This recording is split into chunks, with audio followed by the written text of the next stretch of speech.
నానితో Chiru offline comedy timing others.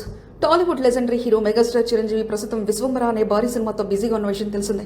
అయితే ఈ cinema తర్వాత మరిన్ని సాలిడ్ ప్రాజెక్టులు చేయడానికి సిద్ధమవుతున్నారు. మెగాస్టార్ కామెడీ టైమింగ్ గురించి ప్రత్యేకంగా చెప్పాల్సిన అవసరం లేదు. వింటేజ్ సినిమాలో చిరు కామెడీ టచ్ నెక్స్ట్ లెవెల్లో ఉంటుందనే విషయం అందరికీ తెలుసు. ఆఫ్ స్క్రీన్తో కూడా చిరు తన హాస్యభరితమైన వ్యాఖ్యలతో మైండ్ బ్లోయింగ్ ఎంటర్టైన్మెంట్ ఇస్తుంటారు. తాజాగా national star Nani megastar comedy time గురించి ఒక ఇంట్రెస్టింగ్ సంఘటన షేర్ చేశారు. నాగ చైతన్య పెళ్లిలో నాని చిరు ఎదురుగా వస్తుండగా చిరు ప్రొడ్యూసర్ గారు అని పిలిచారట. తనలు పిలిచారా లేదంటే ఎవరో మరో నిర్మాత కానీ నాని వెనక్కి తిరిగి చూశారట. కానీ చిరు నానినే ఉద్దేశించి సరదాగా ముచ్చటించారని నాని చెప్పారు. ఇక నాని నిర్మాతగా దర్శకుడు శ్రీకాంత్ వదిల దర్శకత్వంలో ఓ భారీ సినిమా ప్రకటించిన సంగతి తెలిసిందే. ఈ విషయాన్ని ఫన్నీగా చిరు తన మార్క్ టైమింగ్తో టీజ్ చేసినట్లు మారింది. ఏదేమైనా చిరు కామెడీ టైమింగ్ను స్క్రీన్పై మళ్లీ చూడాలనే అభిప్రాయాన్ని అభిమానులు వ్యక్తం చేశారు. త్వరలో మెగాస్టార్ నుంచి ఇలాంటి హాస్యభరితమైన రోల్స్ రావాలని కోరుకుంటున్నారు.